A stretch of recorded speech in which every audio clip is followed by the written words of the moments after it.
kids, dogs, goldfish? I have one dog.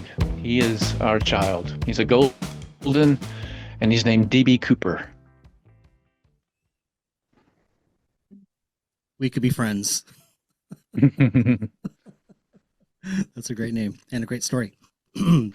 Yeah, I wrote, I was looking for a way to write about DB Cooper, and finally I did for Ultrarunning Magazine a couple of years ago, 2 years ago. The story's called Run DB Cooper. Run DB Cooper. hmm One of, yeah, one of my, I don't want to know who DB Cooper was, but I do have a candidate, and I got in touch with his son. And he proceeded to tell me how his father used to do ultra runs as his training there in the Wasatch Mountains. And so it gave me a chance to write about DB Cooper. Wait, DB Cooper ran ultras? If you believe that William Gossett was DB Cooper, then William Gossett used to train in the Wasatch Mountains for days at a time, covering hundreds of miles. I Yep. I want to believe that story till my dying day. Uh, When you look up William Gossett with the DB Cooper case and you see his picture beside the composite that they made of DB Cooper, not the original sketch, which looked like a guy with nothing but a paperclip for a nose. yeah, But when they really got the composites together, he looks identical to that guy. no kidding. I'm already decided that we're going to just start airing this episode as is right now in the with this conversation.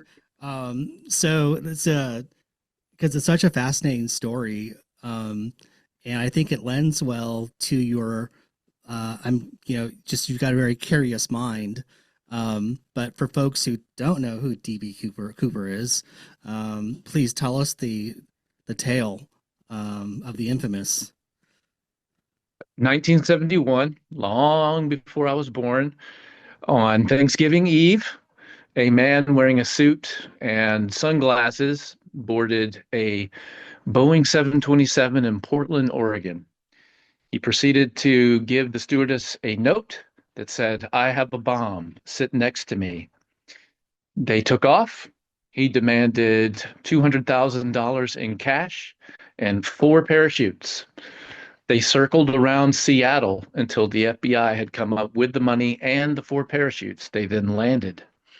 All of the passengers were left to, well, they were allowed to leave. Let's just say that they were allowed to leave. They stood out on the tarmac, and then the stewardesses remained on the plane.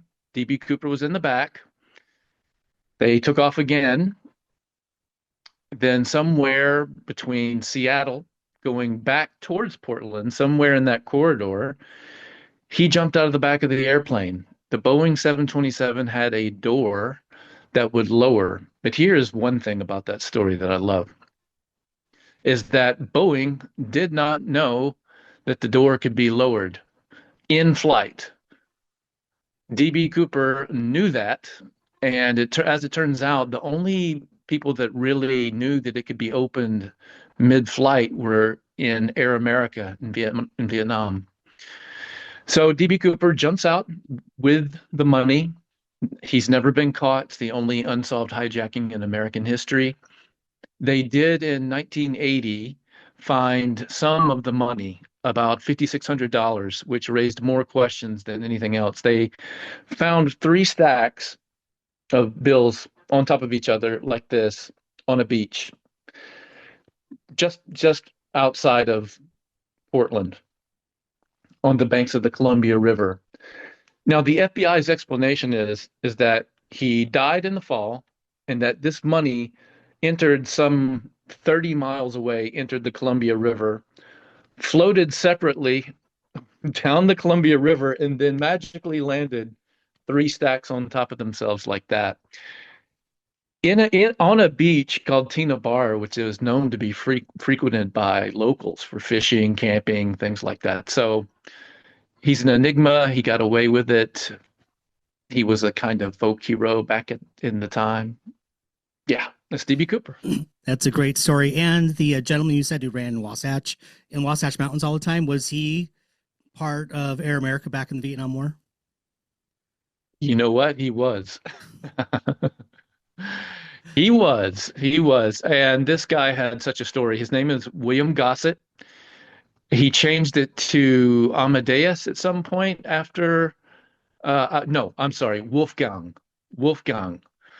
Gossett later on in his life. He also became a sort of priest, a kind of Catholic light priest, not an official Catholic priest, but let's just say a very interesting individual. I interviewed his son, who firmly believes that he's DB Cooper. His father confessed to him on his deathbed that he was DB Cooper. He also confessed to a local lawyer that he had known. William Gossett did. He was a lifelong gambler. His son had to cut him off because of his gambling. And he had these safety deposit boxes up in Canada.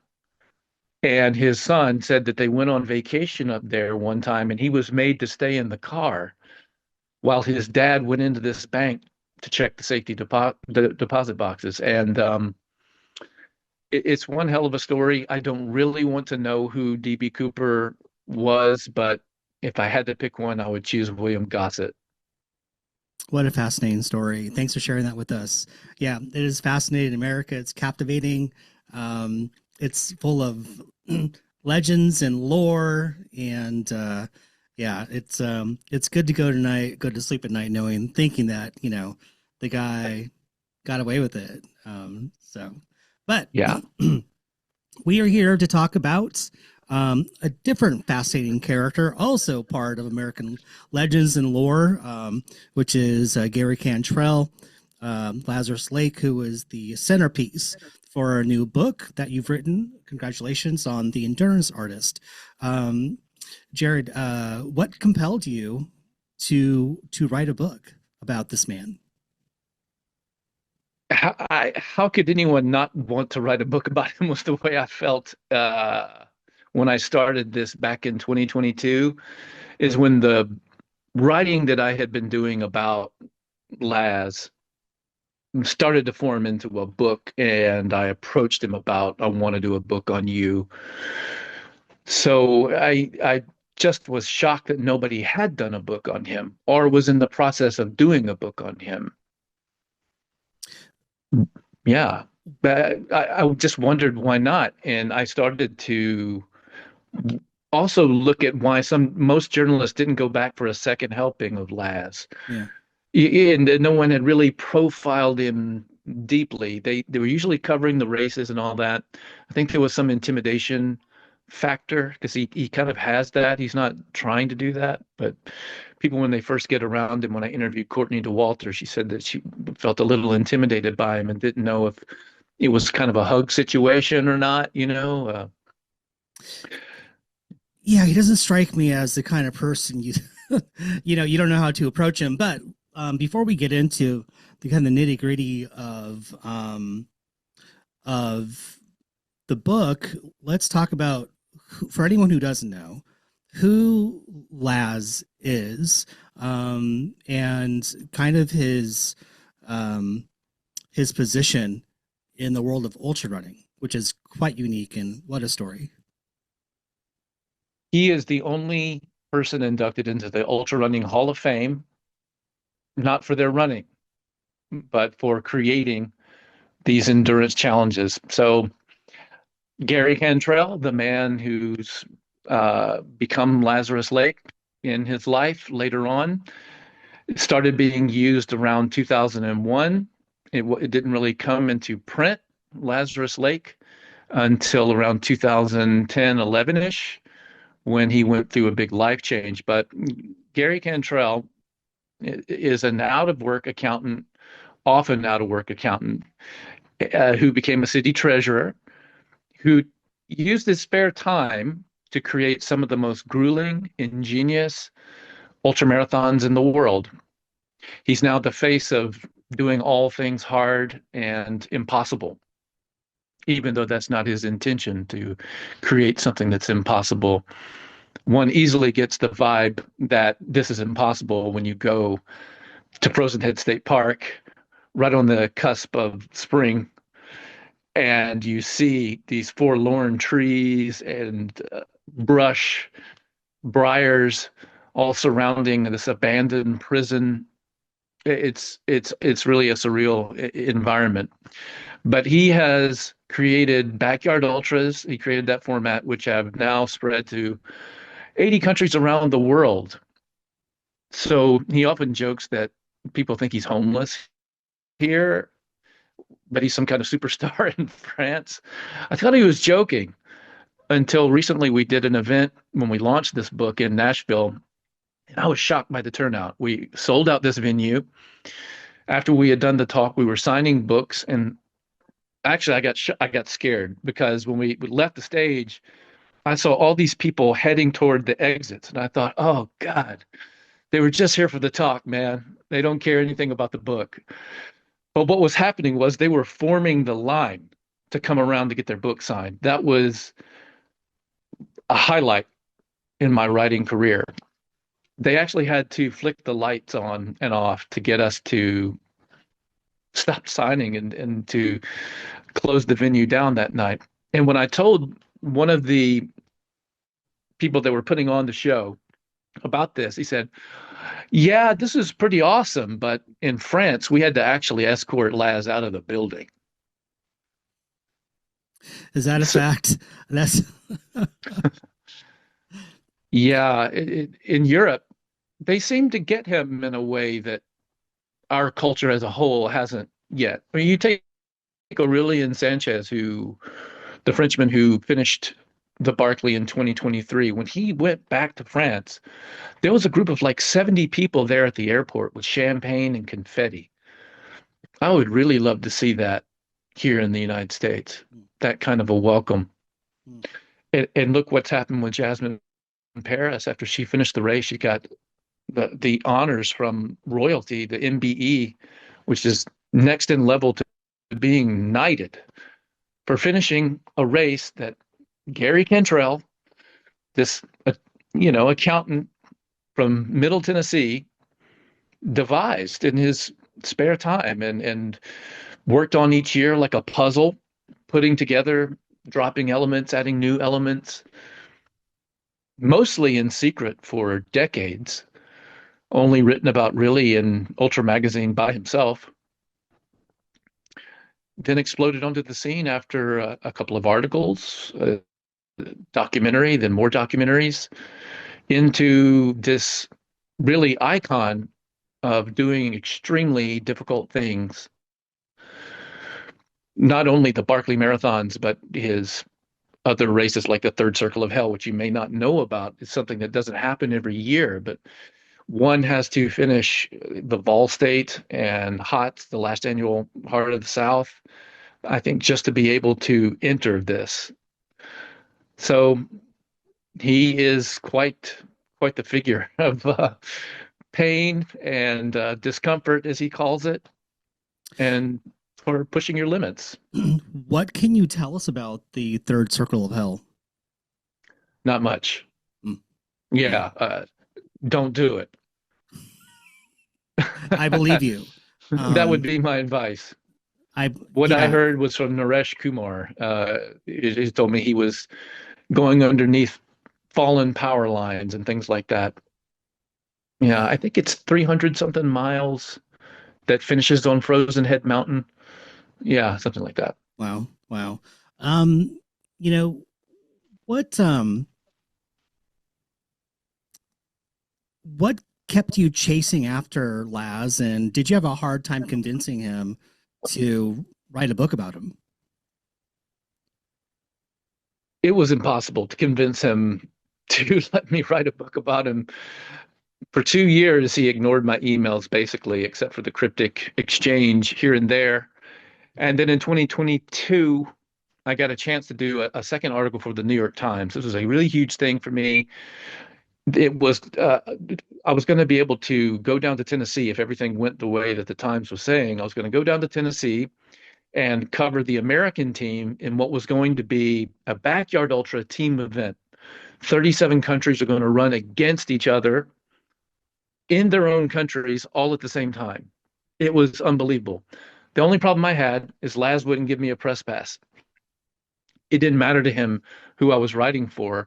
I hadn't been in the queue, his wait list, as he calls it, long enough. He wasn't just gonna, you know, take someone out and put me in.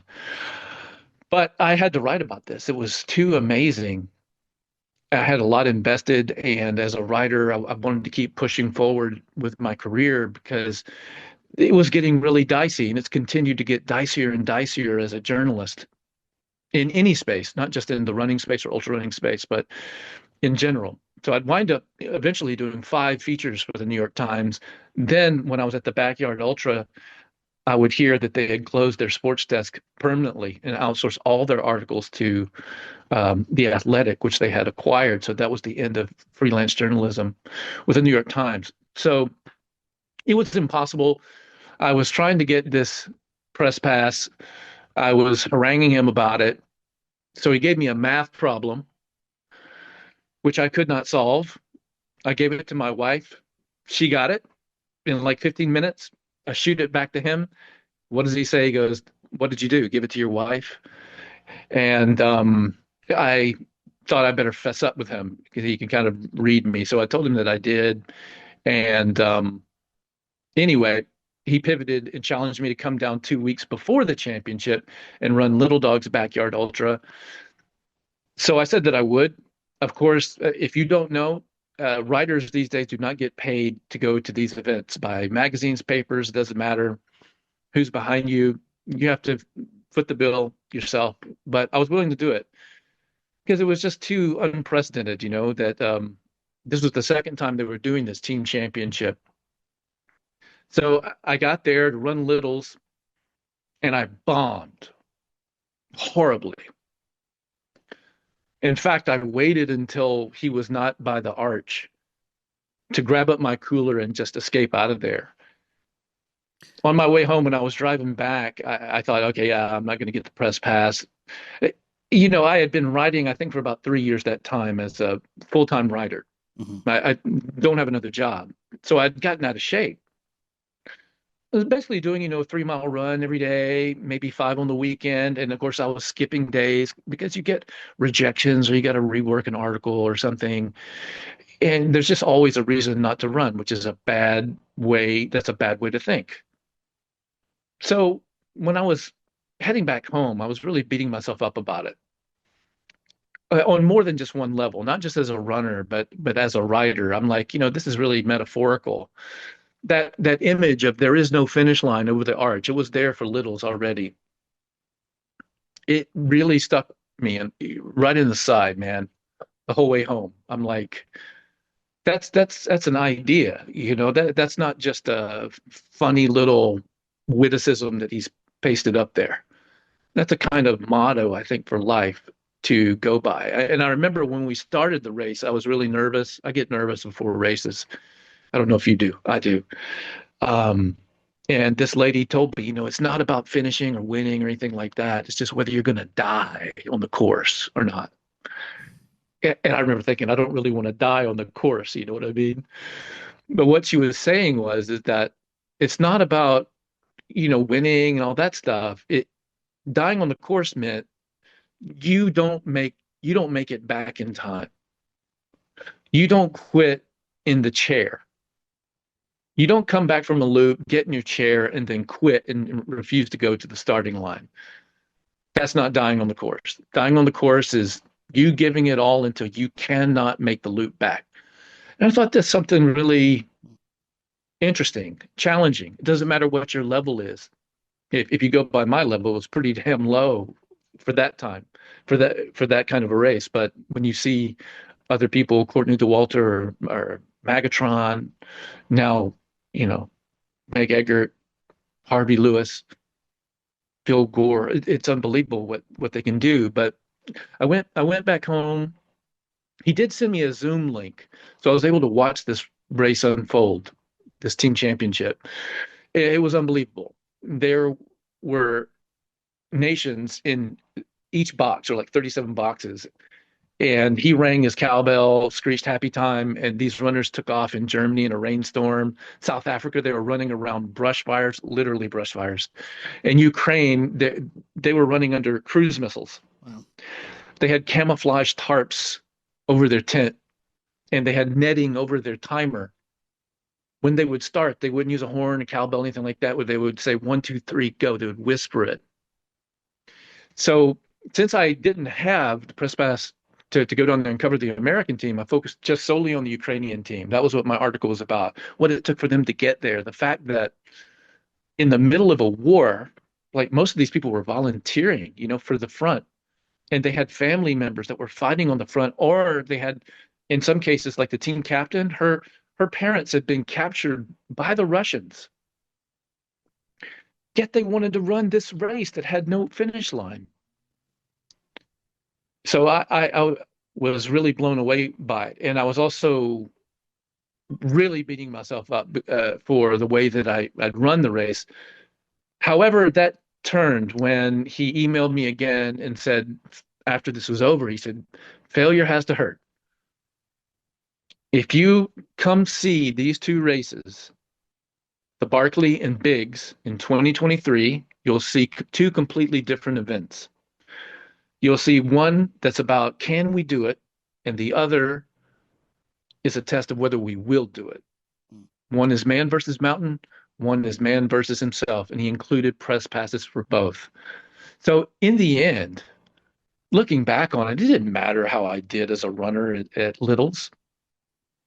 He wanted to see if I was going to come down there and show up, if I was going to put in the effort, and if to make this happen, and how I was going to deal with failure. I didn't think that I dealt with it very well, but I kept coming back. And to your point of why I kept coming back is that I really wanted to get into that circle. I wanted to find out these answers about these people, not only him, but about the people that were doing these crazy challenges. Wow. Wow. Um, you you've called Lazarus the Leonardo da Vinci of pain. We have a pretty good sense of maybe why that is, but can you unpack that for our listeners? That was a journalist in Trailrunner Magazine that first coined that, I believe. I don't want to take credit for that because it's really, really good. It seems to stick with people. I like Savant of Suffering. I think it was also in the same article. If you watch the documentaries, I think that you'll see that side of him. That is the side that's really sticky, that the media holds on to, because you see these runners with legs that are just shredded from briars. And the briars that are there in the Barkley are made to be run through. What I mean is that they're not grown to be run through, but you can't go around them. You have to go through them. That if you go into the trees, like a rat jaw or something, for example, you're off the course. So his idea of pain is somewhat different than ours. To him, that's discomfort. That's not pain. That was a question that I had myself, because I don't know about you, but the first time I saw the documentary, I was really repulsed. It was not something that I wanted to do. And I actually knew someone that was in the Barkley that year, that was in the documentary. I had run with that person in my first ultramarathon, and I thought he was the toughest guy I'd ever seen in my life. Such a great guy, great runner, named Dwayne Satterfield. And in that documentary, he made one loop and he was lying on the side of the trail, mumbling to himself. It's really intense stuff. It's in the extreme sports category as a book for a reason, because it is going to hurt. No way around that. Even the Barkley Fall Classic, or Biggs is going to hurt you in different ways. The backyard. But he's called that because he's also been called a sadist, because he creates these torturous elements to his races. The conch shell, I think, is the cruelest thing. You may not think so, but if you that damn conch shell really hurts everybody across the board, even himself. It doesn't even, it's not so much the runners as much as the journalists. You're scared to death that you're going to miss this conch. So every sound that you hear in the night, you think it's the conch shell blowing. Can you explain to our listeners what the conch is? There's no official start time that you know of to the Barkley Marathons. There's a 12-hour start window. That begins at 11 p.m. the day of registration. After registration's all been done and there's been a chicken meal, you settle in and wait for a conch to blow from any time from 11 p.m. until 11 a.m. the next day. That signals 1 hour until the start. You've got 1 hour then to get to the gate. Exactly 1 hour from the time he blows the conch, he's going to light a cigarette, and that's the start of the race. Are you aware of anyone who's missed the start? Many people have missed the start. Yeah. And the year that I was there, I felt so bad. There was a German film crew. You get to know these people because you come the day of registration, you go down to the prison. The media gets to go to the prison with Laz, where he tapes the prison book. So if you don't know about the Barkley, they literally hunt books in the woods. They tear pages out of these books that match their bib numbers, and that proves that they've run the course that he wants you to run. One of the books is taped to the back of the prison wall. The year that I was there, it was called Last Will and Testament. Yeah, so there was a German film crew that was beside me, really friendly people, three or four of them. They hung out for the entire registration day and decided this place is just too wicked to endure. So when leave the prison, you have to go around about a 15-minute drive to enter the state park on a different road. And you go past another prison, which is a new and active prison. You go past all this razor wire, a cemetery, you go into the trees. And at that time, it was 55, 60 degrees, fairly sunny. Within an hour, the wind was howling and it was sleeting all over us, bouncing off my windshield, pounding runners. And Laz was sipping a Dr. Pepper, ice cold.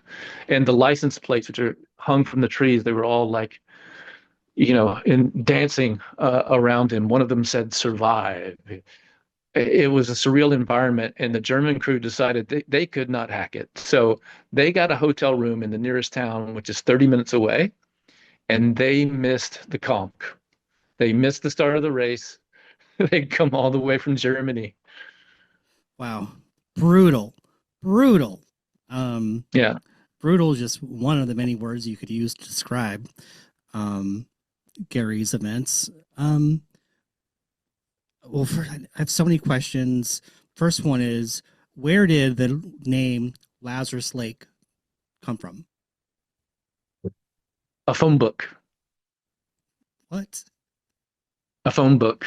Yeah.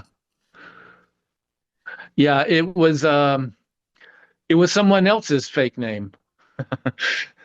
In a town that he was running through. He was a journey runner. So Laz was never very competitive in running, in track and field, across country, our marathons, even going into ultra marathons. I found the 6-day races that he had done, he was almost always near the bottom. Yeah, but his jam was really doing journey runs. He would go from city to city. He would cross the state of Tennessee. He would go home then, mark the roads that he had run on this collection of maps that he had on his kitchen wall. They were county maps. You would get a county map, yay big, and then tape them together to form the entire state.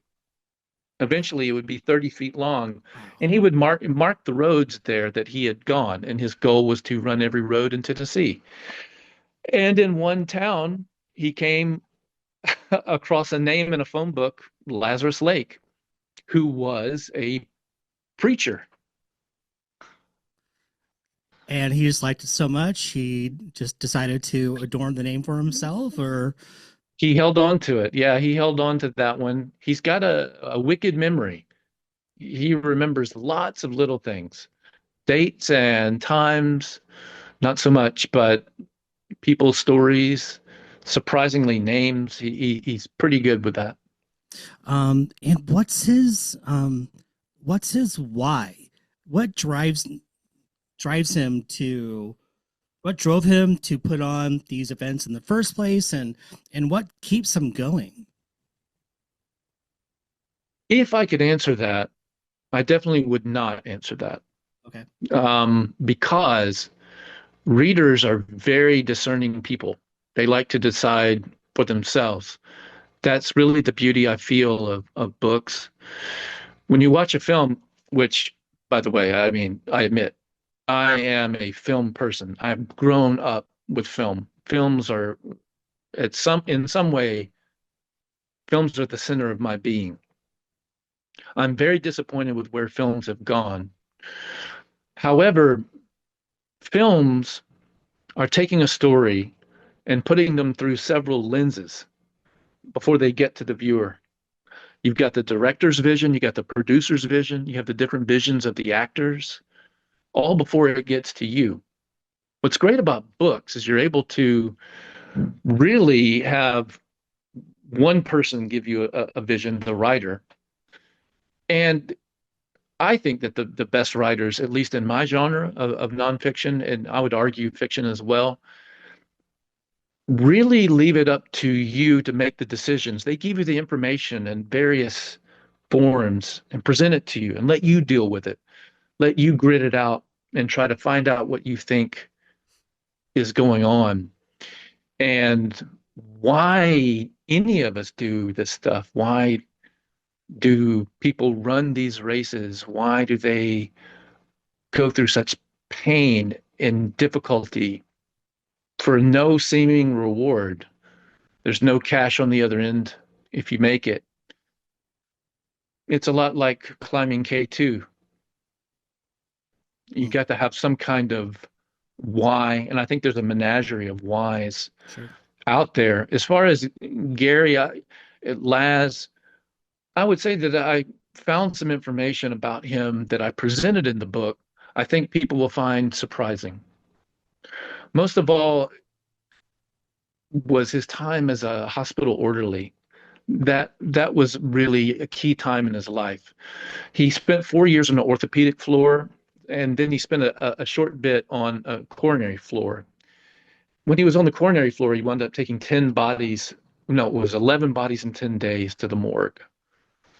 But it was really his time on the orthopedic floor when he was watching a lot of people deal with various injuries, how they dealt with it, how they wouldn't deal with it. It was really a big time in his life. This is in his early 20s. This is between when he was a college dropout after 1 year, zero point 0.0. That's intentional.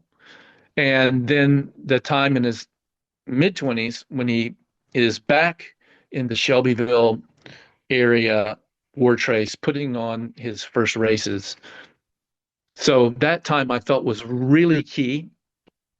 There were also other things.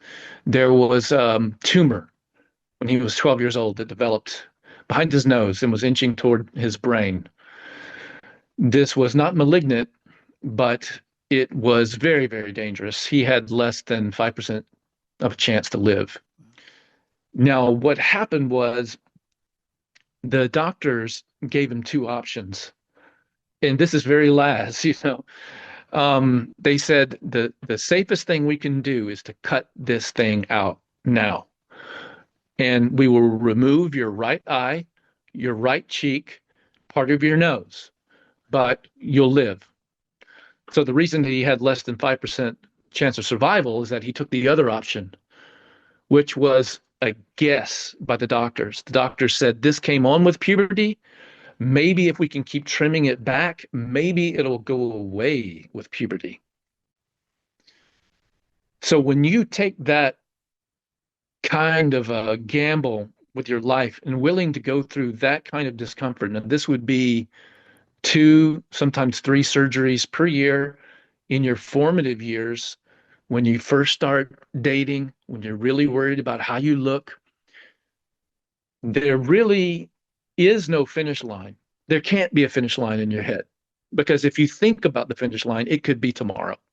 The finish line could be tomorrow. So if you flip that coin, every day is a bonus day. That's the way he had to look at it. And the quick answer was, hey, I chose that option because I wanted to have a face. He is really good at twisting everything into humor, really dark stuff, really hard stuff into humor. And part of my challenge with the book was to acknowledge that and wait him out and then come back to it at another time to try to get deeper into what was really going on with him at that time. So those are two of the things that come to my mind, but I wouldn't suggest that either one of them in itself is a why. I think that it's cumulative, Mm-hmm. it's individual, and I think that I think readers will come away with different ideas. I do. Wow. Wow. Um, there's so much interest in this man, his personality, the mystique that surrounds him, his races, um, the the kind of people that his events attract, um, and you know, back up 20 years ago, it was like this this doesn't seem possible. This doesn't seem like it would gain any traction among the ultra running community, you know? Like we'd already been Mm, considered like the cult sport. I don't drive that far in a weekend type reaction to what of why we do what we do, mm. why people do what they do. Um, did you? I'm sure you came across through your own personal experience of attending these types of events and meeting just a vast cast of characters um, to learn about, what propels these folks, who they are. It's just it's such a mix. But did you find like a common thread among all these folks in your interactions and experiences? Oh, the common thread. They were all looking for a real challenge. You could say that about them.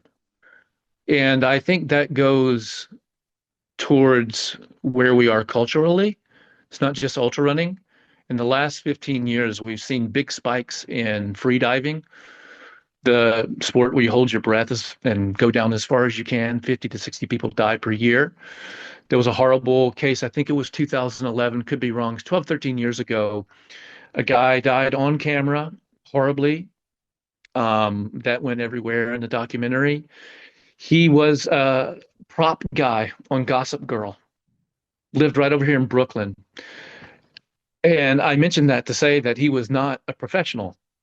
He was going for world records in that sense, but he was somebody that had, by most standards, a fairly normal life. I know a lot of people that work in props for TV shows and movies. And they're not superstars, even though they work in the film business. They're everyday people. They go to the coffee shops with blue collar workers. They brown bag it to lunch. This guy was chasing his limits. And then parkour, I think, is has been a really interesting development. I don't know if you've seen this crap, but I mean, crap. I mean, it's art in their way. But for me, I am risk averse. It's insane. Mm-hmm. Flipping off of buildings, landing on poles, way the hell up there. It's frightening. It's all over YouTube, TikTok. It's now a $5 billion industry, though. Like free Wait, diving has hot what? spots. Whoa, Yeah, whoa, pause, hold up. How are people are monetizing yeah. just based on views and Absolutely. The number one profession that children nowadays, young people want to become. It's not a doctor or an astronaut or a lawyer or the president of the United States. They want to be an influencer. And parkour has its influencers, freediving has its influencers. They have these hot spots all over the world, Egypt, the Bahamas, where people go, they can train, get certified, in certain levels of freediving. And they create a whole business around this. Parkour is expected to double in the next 10 years. Sponsorships, you name it. But then you go to, and both of those sports are increasing around 8 to 10% a year in the number of participants. If you were to look at a map of ultra marathons 20, 25 years ago, the United States would look like it had a small case of pimples. If you were to look at it today, it would be a severe case of chickenpox. We have seen a 1,600% increase in the last 20 years in ultra marathons. So it is far and away the most extreme sport. And that's something I would love to unpack sometimes because we lose we lose touch with what we're talking about a lot of times. 100 miles. It's not just something that we do on weekends. That's something what a lot of people do on weekends. But that's out there. And whether you call that extreme or not, that's fine. But when you start bumping it up to hard rock, bad water, the spine, you get into Laz's races, I find it extremely hard not to say that that's extreme. At the backyard when I was there in 2023, when we got to over 3 days is when it seemed like the wheels of that party just started to come off. It got up into the 80s again, which you tell yourself, hey, it's 80 degrees. That's not that hot. Come on, Death Valley, it could be 130. Yeah, these people have not really slept. We started on a Saturday morning. Now we're getting into Tuesday afternoon, and the heat was just bombing them. They started dropping, collapsing out on the course. We would hear they need to be extracted. They would come in, not unable to remember family members, their faces, and their brain was in slow motion, trying to figure out, oh, wait a minute, what am I doing here? What's going on? And that afternoon, I was called to help this Japanese man who had fallen on the course. He was the Japanese national champion. And you got to understand that this guy, in Japan, they call it the last samurai standing. That's what a backyard is, last samurai standing. There were 5 Japanese runners that were there. They didn't speak much English. My wife is Japanese. I used to work for Japanese companies. It's my second language. So they asked me to go out there and get the Japanese national champion off the course. Now, I'd already developed this kind of relationship with this guy, with all of the runners. But when you're sitting at the fire pit, hour after hour, loop after loop, they need you. They're coming back to a kind of reality when they get to the fire pit. There'll be a nod or a little wave, and everyone is different, and you get to know them a little bit differently.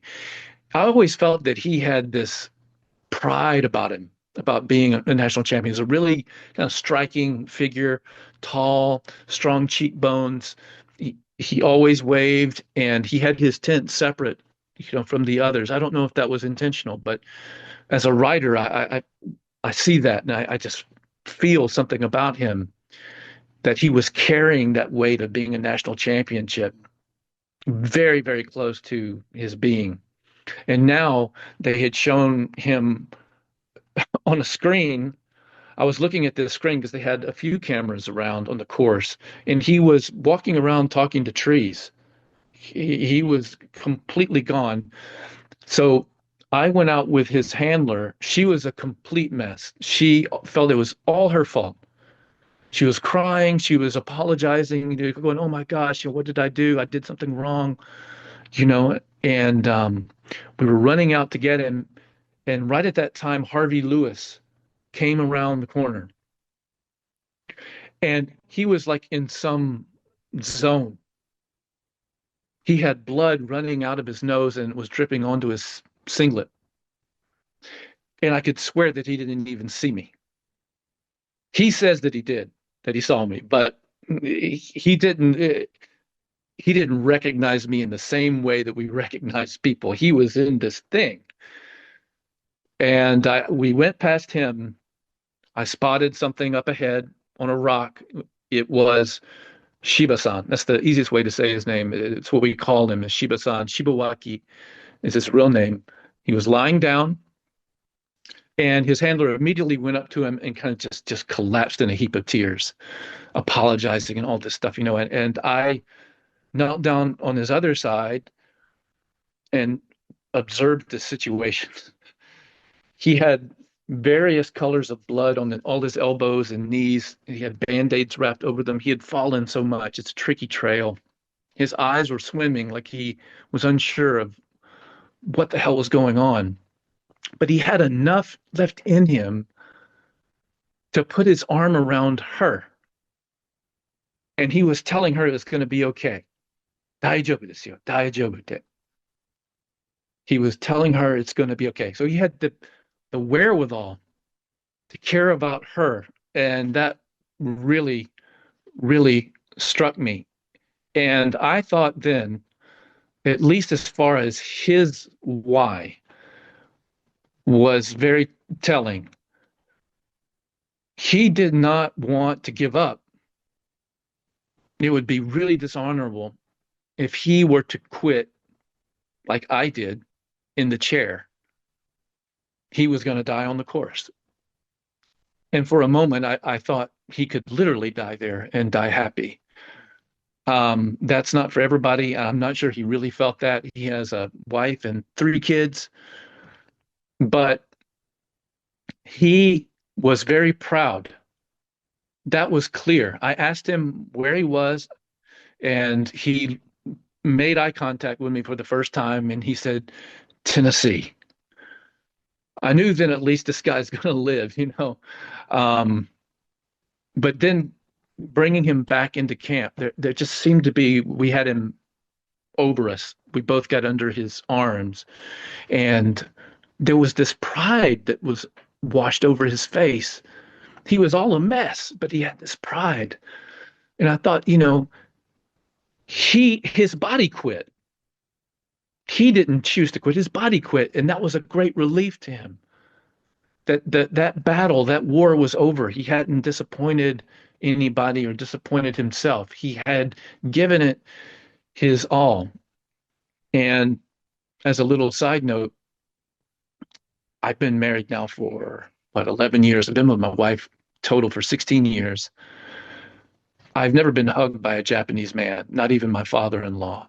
The next day when Shiba-san came back to the race to check in and see how his teammates were doing, he hugged me. Thank you for sharing that story. You are such a great storyteller. I could, see everything and envision it in my mind as you're telling it. Do you think that he would have hugged you had he died in the chair? No. That's one of those things that any one little thing that had been different, we would not have wound up hugging each other that way. It was a real embrace. It wasn't any kind of cursory hug or something like that. We really embraced each other there for a moment. There was just there's a quiet reverence that falls over somebody when they are in that state where there's just nothing left. It's something to behold, and I would wind up a year after that seeing it in Laz himself. And the whole experience of writing this book was transformative for me, and I've tried to take a lot of what I saw and use it in my own life for my writing. That I'm not going to go out there and do that to myself. That's just not what I choose to do. I'm very glad it exists. But I choose to take that and apply it to my writing and to my relationship with my wife and how I am as a dog owner. If I can be better and give my all and not leave anything out on the field in those areas of my life, I'll be really happy. Um, I don't know why I'm tearing up over your Shiba-san story, but I am. Um, it's a beautiful story, and to learn about you, and you know, people, they know you through your writing through the magazine. You know, if you are not a regular subscriber to the magazine, Jared is one of the many amazing contributors that just dishes out these types of stories time after time after time after time, and you know, adds so much value to these pages and online to read these articles. So first, you know, I want to say thank you for, you know, I'm so glad that your talents have landed in this crazy ass sport. You know, when getting back to the book, what is your hope that people will take away from this book, or what's your pitch to them? You know, why they should pick it up and give it a read. Mm. My pitch to them to why they should pick it up is similar to what I hope they take away from it is that you are going to see people do things that they did not believe they could do. They were not certain at many different levels, whether it's Laz at 70 with the blocked femoral artery in his left leg, a pinched nerve, a stent recently put in his carotid artery, Graves' disease, deciding that he's going to walk across the United States, or whether it's Harvey Lewis, a man who grew up going to special ed until he was in 10th grade, was in special education, had to fight his way out of that, to believe in himself and in what his mother told him that you don't belong there, who was a chubby kid. We don't think of Harvey that way. Fought his way out, took 5 years to break 5 hours in the marathon, had a car wreck, oh gosh, 20 something years ago, and broke his neck, climbed out of the car to save himself. And this guy, you know, is what Laz calls a Danny. That's in the book. Danny is the guy or the girl that's not big, not strong, not fast, maybe not talented, that just keeps showing up. So you're going to see people read about people doing things that they are not sure that they can do. And maybe that can cross over into your life. And I think that it's not unlike the fascination with mountain climbing or other sports that many of us don't do, but a lot of us love to read about. I think that really good writers have been in that space for a while, capturing, trying to capture what it is that a George Mallory is going after, you know, when he's trying to climb Mount Everest, and he's asked his why, and he says because it's there, you know, or Messner and these people doing what they do, touching the void. That was a book that had an enormous impact on me, Oh, yeah. and the film. I mean, those people get me. It's not always about the person who climbed Everest the fastest, you know, in some kind of speed climb without oxygen, or who skied down it. It's not even Everest itself. But in Touching the Void, you have a guy who is just your average climber, average good climber. Let me say that, average, very good climber, who is in a hellhole. He's gone. The rope has been cut. He's in an ice chasm. He's fearing for his life, and the only choice he has left to him is to take the little rope he's got left, hook in and go deeper into the dark of this ice chasm in hopes that at the bottom he's going to find a way out.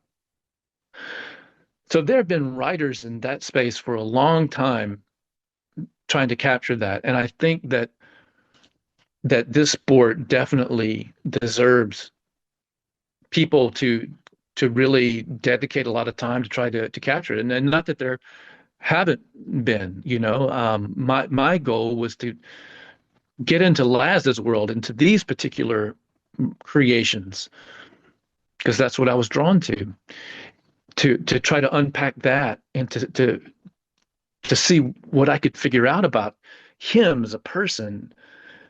And also to what those books do really well is they place the reader in these events. They don't just report about it and give you the stats and say who won, how many feet of elevation gain, blah, blah, blah, something like that. They really are able to immerse you in that mountain, in that struggle. That's what I wanted to do with the Barkley and Big's Backyard Ultra. It's a challenge. As a documentarian, it's extremely difficult for them because they can't shoot the race.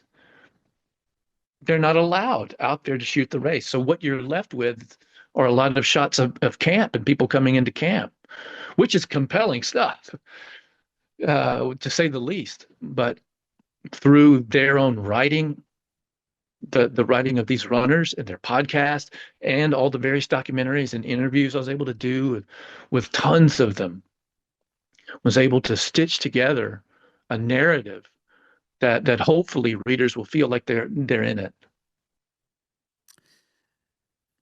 My last question for you, I have two last questions for you.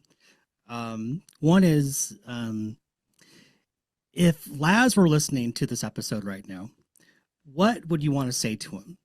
And it could be inside baseball if you want it to be, but what would you say? Aha. That's a really hard question. I talk to him quite often.